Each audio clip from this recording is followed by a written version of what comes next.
कहानी की शुरुआत में हम फतेह सिंह नाम के स्पेशल एजेंट को देखते हैं, जो कि एक स्पेशल ऑप्स एजेंसी के लिए काम करता है। फतेह सिंह मिशन में जाने वाला है और वो वहाँ से जाने से पहले अपनी एजेंसी के बारे में बता रहा था। वो बता रहा था कि ये एक ऐसी एजेंसी है जिसमें कोई मेडल नहीं मिलता, और पकड़े गए तो समझ लीजिए कि आप एक नॉर्मल इंसान हैं। और फिर वो अपने मिशन में निकल जाता है। सबसे पहले वो एक होटल में जाता है और वो वहाँ कुछ लोगों को मारने पीटने लग जाता है। और फिर वो कहता है ये कहानी यहीं पर खत्म नहीं होती, बल्कि ये कहानी यहाँ से शुरू होती है। और यहाँ से कहानी फ्लैशबैक पर जाती है, जहाँ पर हमें 1 महीने पहले का सीन दिखाया जाता है। और ये सीन था पंजाब के मोंगा गांव का। और यहाँ हमें पता चलता है कि फतेह सिंह ने एजेंसी को बहुत पहले छोड़ दिया था और वो इसी गांव में रहता है। वो इसी गांव में अपना डेयरी फार्म चलाता है। उसका कोई परिवार नहीं है, इसलिए वो रेंट पर निम्रत के घर रहता है। उसकी जिंदगी में जो कुछ भी हुआ वो सब कुछ भूल चुका है, या यूं कहें कि उसने भुला दिया है।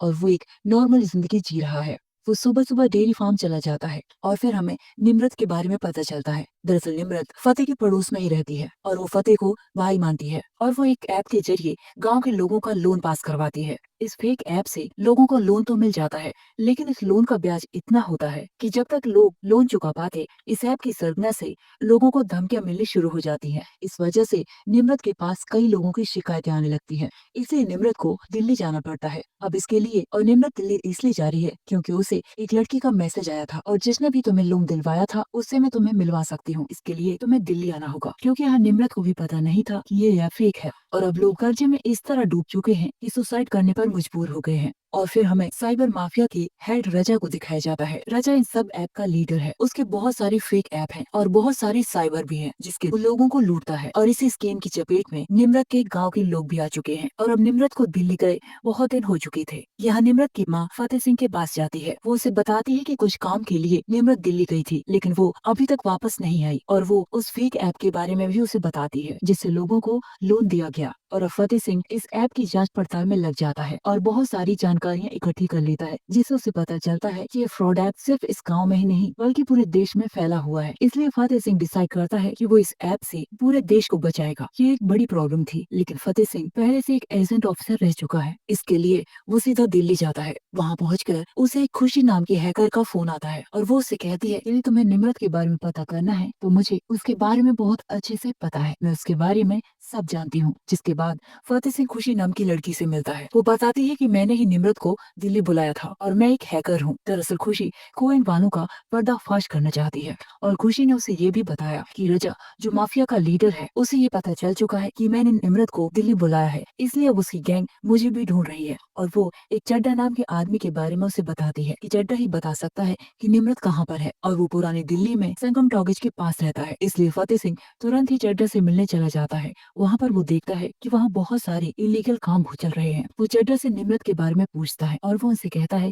कि मैं निम्रत को लेकर चुपचाप यहाँ से चला जाऊंगा और तुम्हारे कामों के बारे में मैं किसी को नहीं बताऊंगा। लेकिन चड्डा उसकी बात नहीं मान रहा था और वो कहता है यदि तू यहाँ से नहीं गया तो तुम दोनों की लाश यहीं पर मैं ढेर कर दूंगा। और वो निम्रत के बारे में गलत बात करने लगे। ये सुनकर फतेह सिंह को गुस्सा आ गया और फिर वो चड्डा के आदमियों को बहुत बुरी तरह पीट देता है। और फिर वो चड्डा को भी बहुत ज्यादा पीटता है। वो कहता है यदि तुझे अपनी जान प्यारी है तो मुझे निम्रत के बारे में बता दे। और फिर वो एक सत्य प्रकाश नाम के आदमी के बारे में बताता है कि निम्रत उस आदमी के पास मिलेगी। और फिर फतेह सिंह चड्डा को मार देता है। और फिर अगले दिन संगम टॉकीज के पास एक इंस्पेक्टर आता है, क्योंकि यहाँ उसे चड्डा के साथ उसके आदमियों की भी लाश मिली थी। और अब वो इस पर इन्वेस्टिगेशन करना शुरू कर देता है कि आखिर ये काम किया किसने है। और पास ही के सीसीटीवी कैमरे चेक करने के बाद उसे पता चलता है कि यहाँ पर एक आदमी बहुत देर से बैठा हुआ था, और वो कोई और नहीं फतेह सिंह था। उन लोगों पर उस पर शक हो जाता है, इसलिए वो उसे ढूंढते हुए फतेह सिंह के पास पहुंच जाते हैं। लेकिन इस बात से ये साबित नहीं होता कि ये काम फतेह सिंह ने किया है। लेकिन इंस्पेक्टर को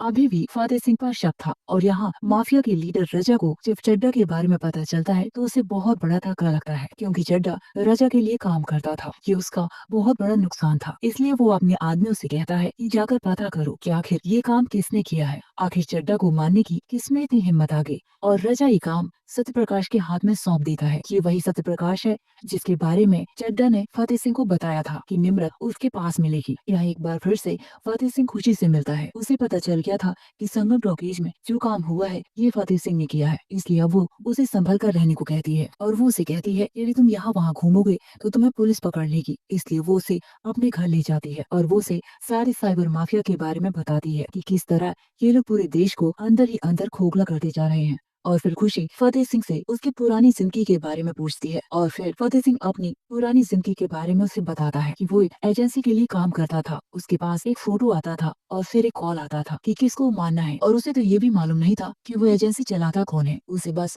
अपने काम से मतलब था। और फिर वो अपने लास्ट मिशन के बारे में उसे बताता है कि उसे एक फाइल अमेरिका से इंडिया लानी थी। वो फाइल बहुत ही ज्यादा सीक्रेट थी। इस काम से फतेह सिंह तंग आ चुका था। इस काम में ना तो सुकून था और ना ही कोई आराम, इसलिए उसने बाद में ये एजेंसी छोड़ दी और वो ये सब काम छोड़कर पंजाब चला गया। वहाँ जाकर वो सुकून से रहने लगा, लेकिन वो तो सुकून से रहने लगा लेकिन वहाँ पर रहने वाले लोग सुकून से नहीं जी रहे हैं।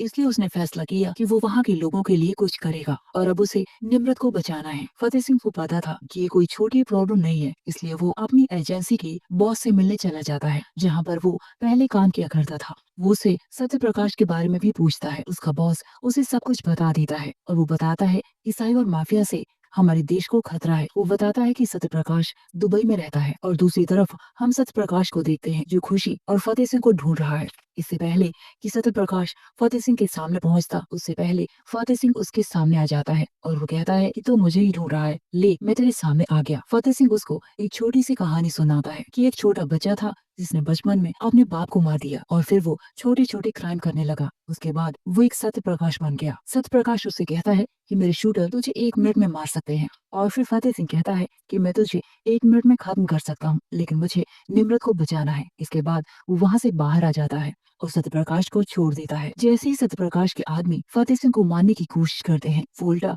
उसके आदमियों को एक एक करके खत्म कर देता है। इस बारे में सत्यप्रकाश रजा को भी बताता है और अब रजा ये प्लानिंग करता है कि सबसे पहले हमें फतेह सिंह को हटाना होगा, वो हमारे रास्ते का कांटा बन गया है। और फिर हम देखते हैं कि रजा के गुंडे खुशी को पकड़ लेते हैं, लेकिन सामने से फतेह सिंह आ जाता है और वो उन गुंडों को मारकर खुशी को छुड़ा लेता है। और अब फतेह सिंह ने रजा से दुश्मनी मोड़ ली थी। रजा फतेह सिंह को इतनी आसानी से छोड़ने वाला नहीं था और अब वो बहुत बड़ी प्लानिंग करता है। सब लोगों के अकाउंट से पैसे अपने आप गायब होने लगे थे। सभी लोग ये सब देखकर हैरान थे कि आखिर ये सब हो कैसे रहा है। साइबर माफिया ने अमीर हो चाहे गरीब सबके अकाउंट जीरो कर दिए थे। और फिर रजा यही नहीं रुका, बल्कि उसने फतेह सिंह का एक एआई वीडियो बनाया और एक क्लोन के जरिए वो कह रहा था कि उसने देश के सारे अकाउंट्स को उसी ने खाली करवाया है, वो भी अपनी पार्टनर खुशी के साथ मिलकर। और देखते ही देखते ये वीडियो वायरल हो जाता है।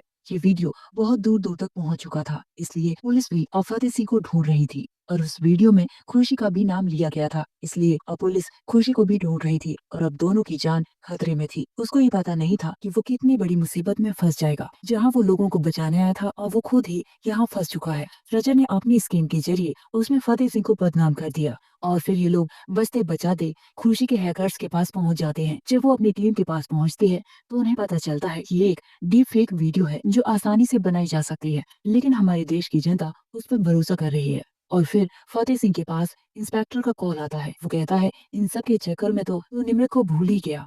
तुझे पता भी है कि तू यहाँ किस काम के लिए आया था। तू तो निम्रत को यहाँ बचाने आया था। अब तेरा वो लोग क्या हाल करेंगे ये तो तुझे ही पता चलेगा। और फिर उसके पास एक लिंक आता है जिससे पता चलता है कि वो लोग निम्रत को एक ऑनलाइन लिंक के द्वारा मारेंगे।